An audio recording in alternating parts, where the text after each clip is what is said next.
What is going on, everybody? It's your boy Emrick. We're talking Worlds Day 1. It's been a while since we've had an episode of Esports with Emrick, and that's because, hey, there's been no League of Legends. We have had quite a bit of NFL to keep us busy, and I know that there's a game tonight. So for those of you that want to get to that, this should be done before it, or in a lot of cases, you can just watch it after or in the morning. Either way. So we have two different slates tomorrow, and part of the reason for that is a couple of the teams are going to play twice, and they can't put the games together as a result. I do wish that they would think that through before they put together a 7,000 person tournament on DraftKings that, excuse me, is probably not going to fill. So just keep an eye out on that because there should be a tremendous amount of overlay for that.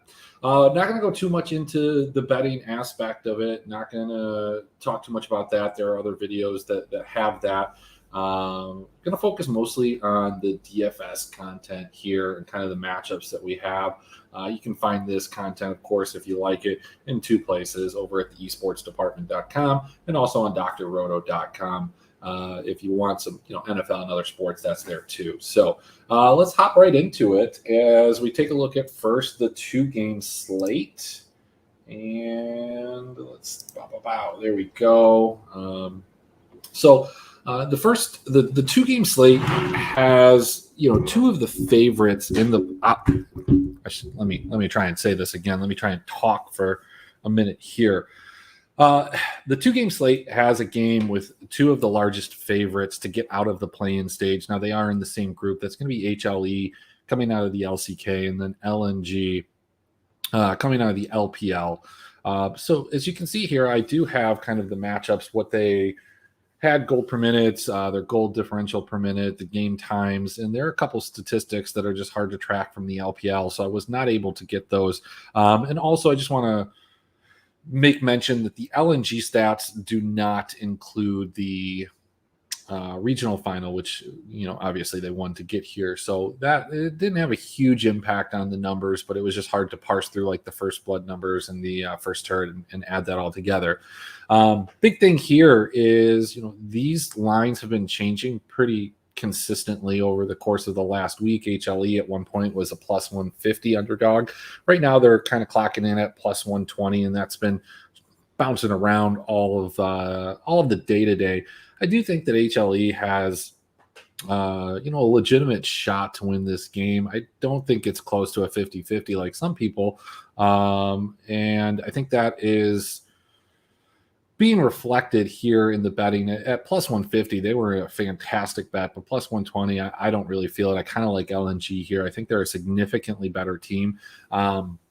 But you're going to have to pick a side in this game on the 2-game slate because, you just have to. You have to pick a side. So, I'm picking LNG. I'm going to play a lot of different combinations. I don't want to go too far into it. I just think that they're a better team. They play better competition. And while both of these teams, the end of their seasons were ones that, I guess the way to look at a lot of the teams, it's not just these two, and we'll talk about a couple of the other ones, especially in the play-ins.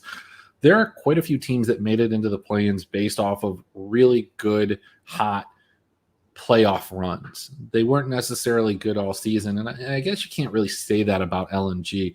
While they certainly had one of the, most improbable playoff runs going through the LPL bracket, almost qualifying that way, and then having to go into the regional bracket, they were pretty good at the beginning of the season, and they fell off a little bit, whereas HLE was just kind of bad in correlation or context to their league, happened to get in simply because the LCK was getting a 4th spot. This team didn't even make the playoffs, so they didn't have an opportunity to qualify that way.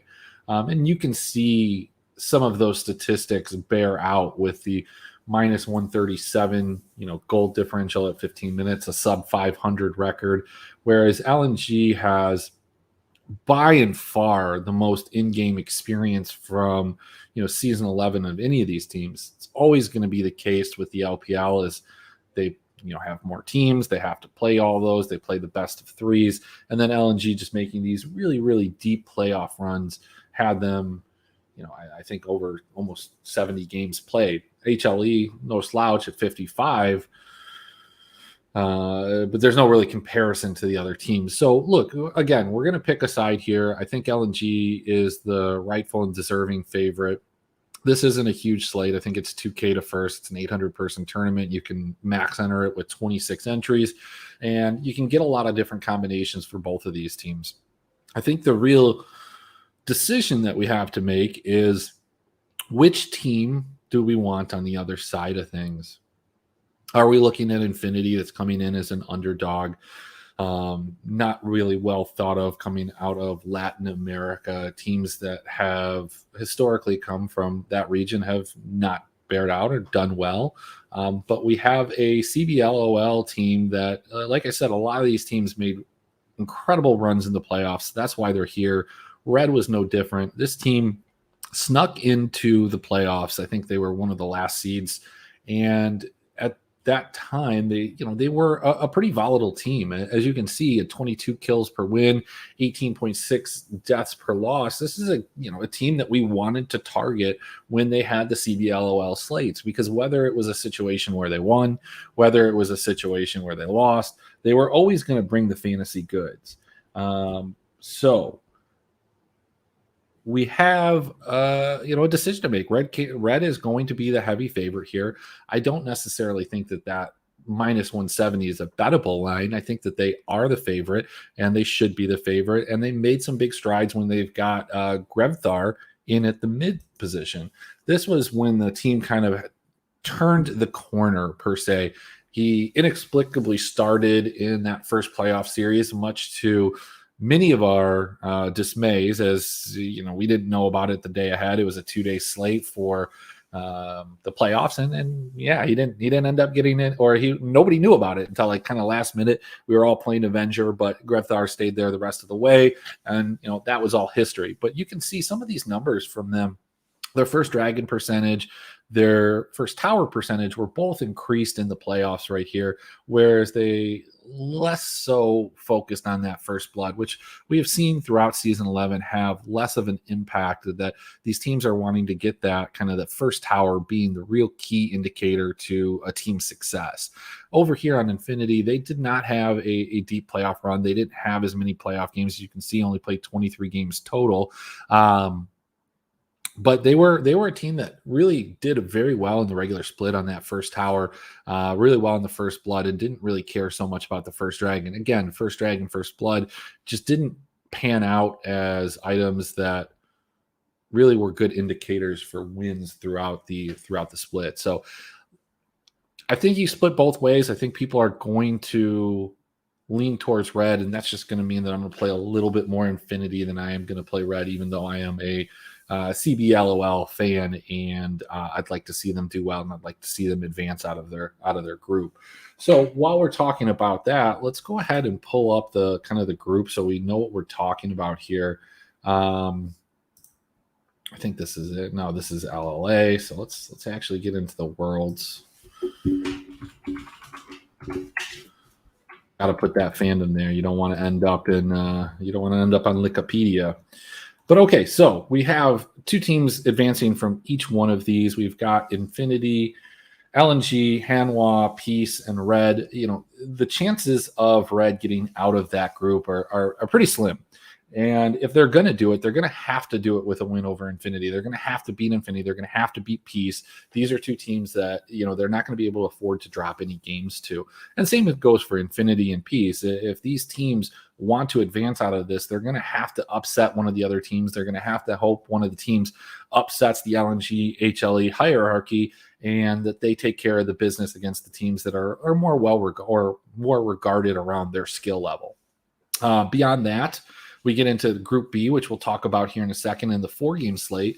You've got Beyond Gaming, Cloud9, Detonation, Focus Me, Galatasaray, I don't know if I said that right, out of Turkey, and then the Unicorns of Love out of Russia. So that group to me seems like it's a little bit more up in the air. A lot of people are going to play a ton of Cloud9 just as they're the local team, and unfortunately they are not on that first slate. So let's take a look at what we see. This is what we're going to see tomorrow from 7 o'clock all the way to 2 o'clock Eastern. the Detonation Focus Me game here. The Unicorn of Loved One is going to be the one on the slate, so we're not going to get to see Cloud9. And then, the Unicorn of Love GS game at the end is not going to be on the slate. So it is what it is. Let's go into a couple of those matches. And let's just examine these real quickly, and then we'll try and build some lineups. So first, in this 4-game slate where we have quite a few nice contests, 1,000 to first, we have the 333, we have, a 20K to first, 7,000 person tournament. It's probably not going to fill, and they're going to make it smaller, and it's not going to fill, and they're going to make it smaller. It's just the way that it is. I don't know why they do it on the first day. They think the hype is going to be there. I'd really wish that they would kind of hold off until we got into, these gigantic ones until next week. I could deal with a 10K right now, but nevertheless. So we've got LNG and Peace. So we've already talked about LNG. They're a minus 2,000 favorite here playing against Peace, who is the representative out of the Oceanic League. Now, when we talk about Peace at a plus 825, I certainly think any team that has these type of odds, the best of one, is a team that's, you can go ahead and make a bet. I don't fully expect them to defeat LNG, but at plus 825, they're daring you to make a bet. Now, they do have some players on this team that have quite a bit of experience within this when this type of stage. You got Babip and Tally, who were here last year, made their runs over in the LCS Academy, got dropped, and then came back over to the new LCO, which is the league that replaced the OCE. And then they had some issues with their top laner. So Lived, and I can't say this other guy's name, so I'm not even going to try because I'm going to butcher it. But a well-regarded guy that was pretty prevalent in the LEC for quite some time, are filling in that position. I'm not sure which one of the two of these guys is starting. I don't think a lot of people are going to play Peace, and kind of rightfully so. When we take a look at Peace and what they did and how they got here, let's take a look right now. So Peace, it was a little bit of a bumpy road for them. They started off as obviously not the favorite to get out of there. Pentanet, the MSI representative, was the team that a lot of people expected to get out of that league, as they dominated for quite a bit of time. But you can see here, as we get into the split 2, you've got Appy, Alderic, and Babip and Halo with Violet. It's a little bit of a different kind of team.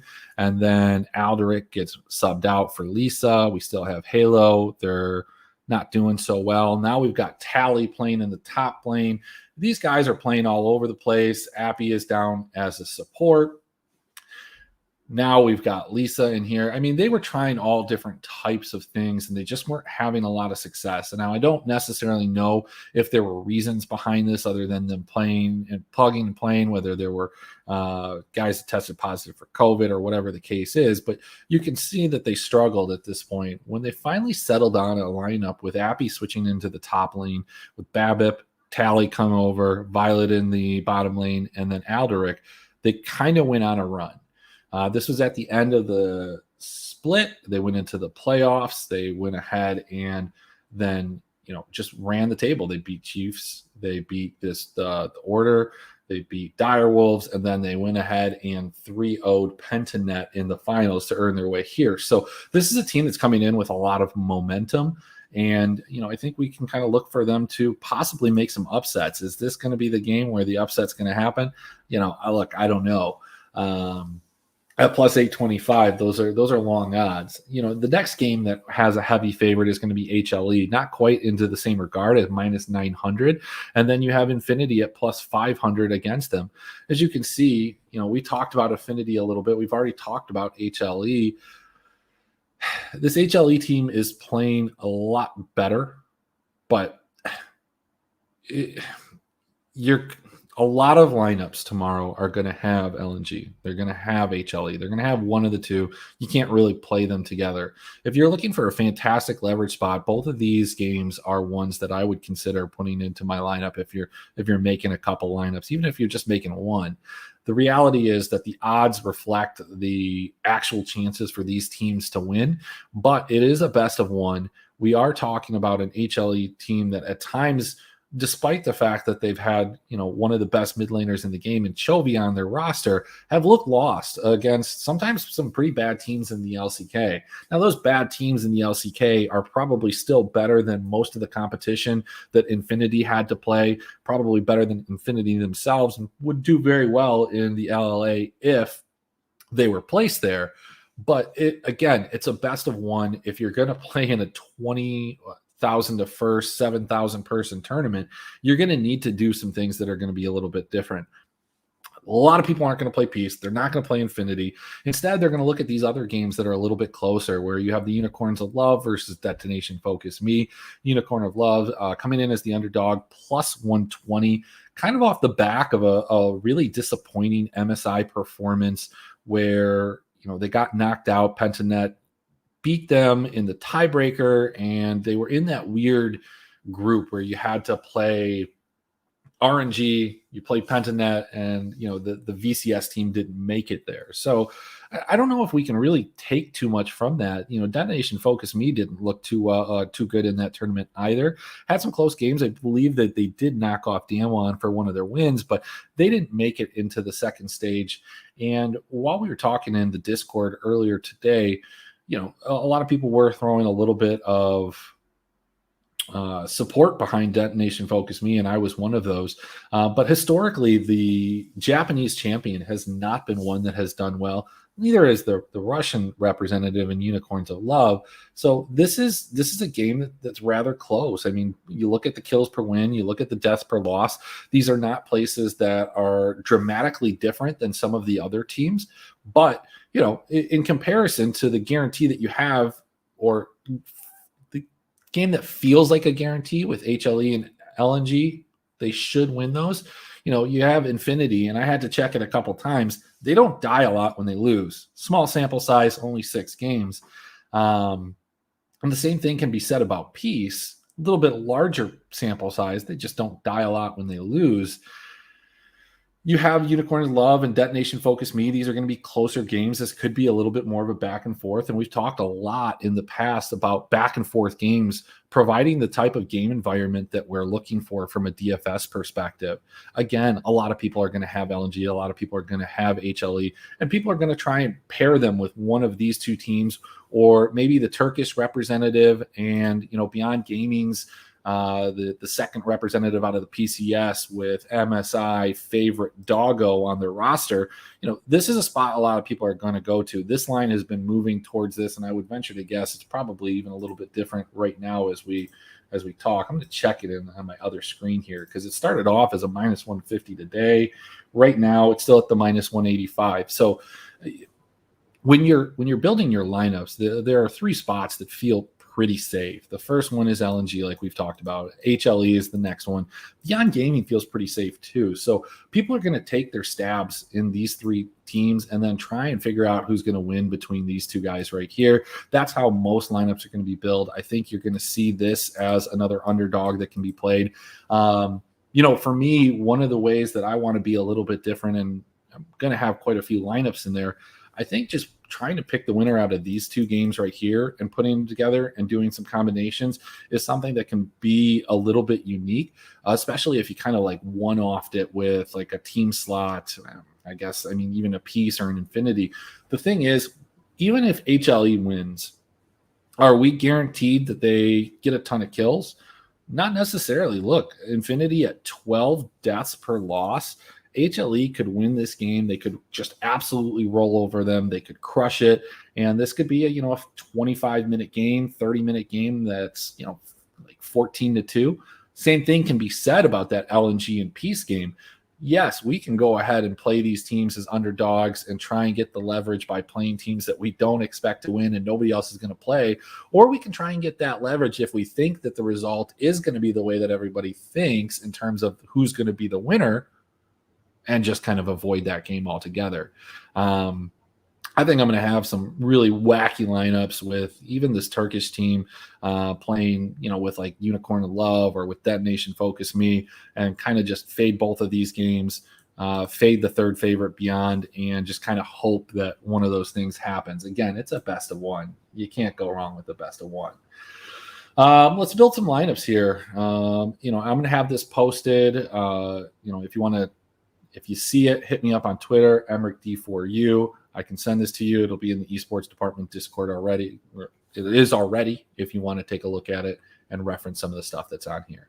But let's pull up DraftKings real quick here. All right. Oh, we got the world's late now too. Nice. Okay. Let's see.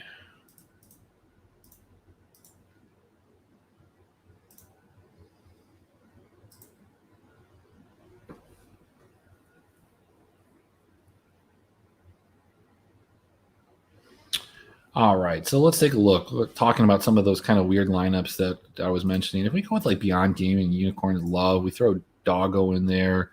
Give me 1 second. Let me pull this up because a couple of these have guys in here that are not playing. We want to make sure that is not the case. Okay, so we're going to go with, let's say, Doggo. Let's get Husha, Namens. Yeah, I mean, that's a lineup right there that I think is going to be super different. I think you can probably do just about anything with these two teams as a combination. Let's see if we do it on Detonation Focus Me. Doggo, I think this is going to be a little bit more expensive.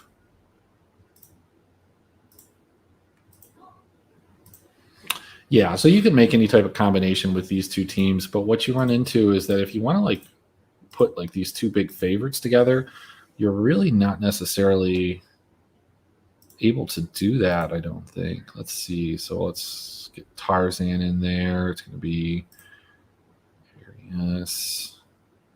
Let's get Light. Iwandi.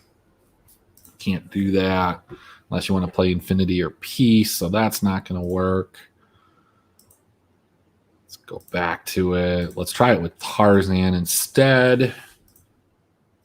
Let's do it like this. Icon, Light, and Iwandi. Nope. Still can't do it. Still can't get anybody there. So you can't put those two teams together, but I am pretty confident you could put Unicorns of Love together with it. Yeah, you sure can. That's going to be a pretty popular lineup right there. I can already tell you that. With Beyond Gaming, I don't think that you can do it. Nope. Obviously, probably can here. Give me 1 second. So it's going to be crazy rather. Could do that. Could even get a little bit different and throw a Detonation Focus Me or a Unicorn of Love. So that's kind of where you're ending up going. You can't get another one of the favorites with LNG, and that makes a ton of sense. The question is, are you able to do it with HLE the way that their pricing is? If we're playing HLE, we definitely want Chovy as our captain or maybe Def. Let's go with that. Grab like Beyond Gaming, see if we can do it with them. Doggo, Vista, nope, and we don't have the money to do that. But we can definitely, can we do it with Detonation Focus Me? Nope. I just cleared everything, huh, didn't I? Okay, so let's try it with like Willer. Let's see if we can do it that way. Throw Boss in there. Showy, Deft, Vista. Yeah. Okay. So, I mean, those are the decisions that you're going to have to make when you're putting these together. Is you can do a lot of these with a jungle captain, but you're still not getting two of the big favorites, Beyond Gaming, HLE, or LNG. And in a lot of cases, you're not even able to get Detonation Focus Me in that quartet of lineups. So, again, if you want my picks, I think LNG wins. I think HLE wins, but I don't necessarily think that they're going to score super well, or at least that's what I'm banking on. I do, after further review, believe that Unicorns of Love will beat Detonation Focus Me, and I think that's a game that we can absolutely target, especially with Unicorns of Love being a underdog, and I love playing GS over Beyond Gaming, despite the fact that I think Beyond Gaming wins this. I bet them to get out of groups. I just think that you're getting a ton of leverage. People are going to want to play this. And, in terms of the 3 teams that people want to play with the underdog that can actually win, I think GS is the one that's going to give you the best opportunity there. Play some Infinity, play some Peace. It'll be great if they do win. Weirder things have happened on the world stage. Weirder things have happened in best of ones. And yeah, I mean, why wouldn't you? Beyond that, that's all I've got for today. I'll do a couple other videos as we go on and kind of dig into some of these teams as the week progresses. And you can find this, like I said, either on esportsdepartment.com or drroto.com, one of the 2 places. It is co-broadcasted. But if you have any questions, hit me up on Twitter. It's EmrickD4U. Thanks, guys.